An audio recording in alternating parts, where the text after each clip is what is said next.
Hey, what's up, guys? This is Igor from Vinus Wine Merchant. I want to share some of the new stock that I have in the store. As you can see behind me, that's where all the stock comes in. So a lot of fun stuff.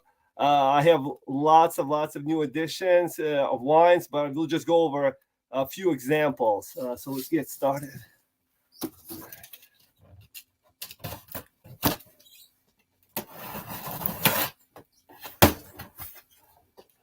All right, guys. All right, so the first one is Hermitage. So Hermitage, that's the most famous place in the world for Syrah. And this is from the J&B Sorel.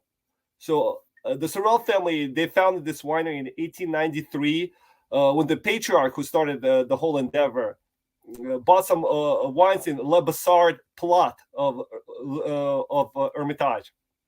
And now three siblings are running the winery. So it's Jacques, Jean-Michel, and Bruno. That's the name JMB. So this comes from three plots within Hermitage.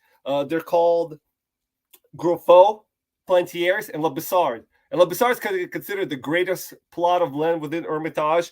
And some of the vines that go through this cuvée are over 100 years old.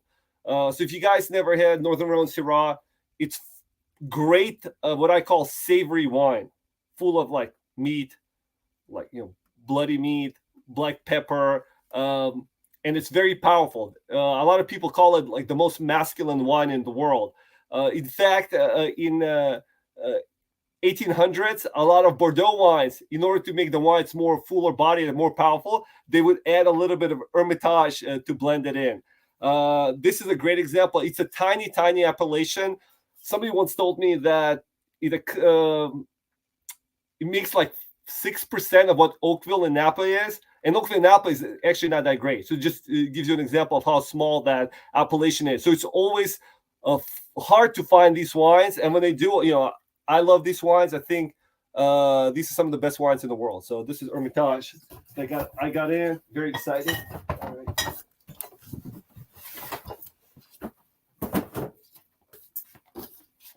All right, next one. Here I have a wine from Lirac, from Clos Mont Alivet. I actually had wine from this producer in January's Wine Club selections, and it was very popular. I sold out of that. So this is from the same area, Lirac. So Lirac, it's the town is located on the Rhone River, on the right bank of the Rhone River, and it's west of Châteauneuf-du-Pape, which is probably the most famous appellation in southeast France. And this is called Marie Josette. So it's also a Lirac. It's a blend of Cinsault, Grenache, and Mourvedre, and it's made from the best parcels on the land. So with the regular Lirac, which was fantastic, it's made all over the Lirac area. This comes from the most prime parcels. Great, full-bodied, Grenache dominated wine. So to me, southeast wines, from Châteauneuf-du-Pape, the southern Rhone, they're the most California-esque wines. Kind of really fruity, higher in alcohol, big and powerful. People who like Zins or Napa Cabs, I think they'll enjoy wines like this. This is, another great cuvée from Southern Rhone.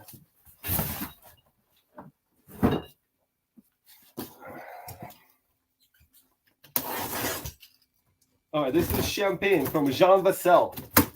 So Jean Vassel, the Vassel family has been making wine in Champagne on their famous chalky soils for 300 years. And they're in the town of Bouzy. So Bouzy area, they're famous for their Pinot Noir vines. And this is a really interesting wine. So the name of the cuvée is called Eye de Perdrix.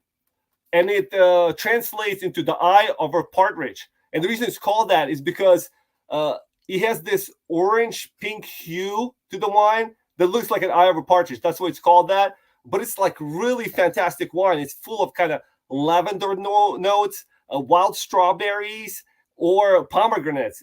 Fantastic rosé-esque wine is that what we call it. If you guys never tried this wine, I highly recommend it.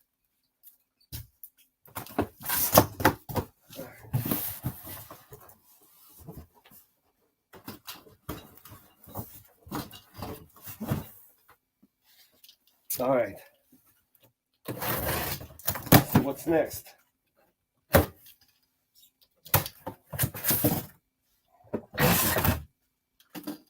right. Grand Cru Riesling from Amelie and Charles Spar.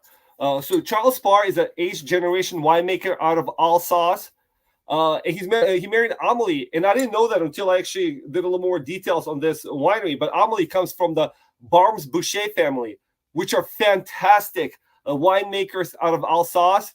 They're kind of pioneers in this kind of natural biodynamic organic farming. And Charles Spar kind of continued this operation. So they're certified organic, they're certified biodynamic, and this wine comes from a Grand Cru of Schoenenberg, Hill of Roses. I think that's Pretty Mountain. That's what it's translated into.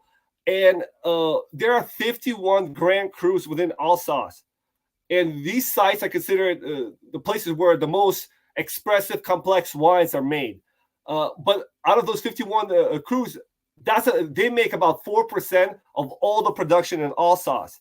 And even out of those 51 Grand Cru sites, not all of them are really fantastic sites. There's probably 15 that are like exceptional Grand Cru status, and the others just kind of through, I guess, politics got that status nominated. But Schoenenberg, I think it's one of the top 7 or 8 sites within the Grand Crus of Alsace. Yes, it's like it has really floral on the nose and full of stone fruit. And the finish of this wine goes forever. I love Riesling. I love Grand Cru Riesling from Alsace. To me, they're like the richest, most full-bodied Rieslings of all the Rieslings in the wine world. And this is a fantastic example of it. So this is from the 2020 vintage, Amelie and Charles Spar Schoenenberg Grand Cru Riesling. All right. So these are the classics that we have so far from France. We got Northern Rhone, Southern Rhone, Champagne, Alsace, and one more. This is from Italy, and this is from the Murgo family from Mount Etna. So they've been making wines of Mount Etna for over 100 years. I think they're the oldest producers on Mount Etna. And interesting things I read about them is that a lot of their wines, because of Etna is an active volcano, so their vineyards were destroyed by ash, and their houses have been covered for ash, on several occasions since the family has been making wine there. But yeah, they're really pioneers, and this is their Murgo Sparkler. It's made from the indigenous Narella muscalesi grapes, and it's made in a champagne style. So fermentation takes place in a bottle instead of like Prosecco's when it takes place in a tank. Really, really excellent sparkler. If you guys like sparkling wines, I highly recommend it. Great fruit on it, and it's got that mineral grip that only comes from volcanic soils. All right, guys. So you can see there's more wines for me to open up, but that's all for today. I'll see you guys next time. We'll discover more fun wines that I have in store. Check out all about these wines on the website, where I'll put the scores, more information about them, or just stop on in and we'll discuss them in more detail. Have a great day, guys.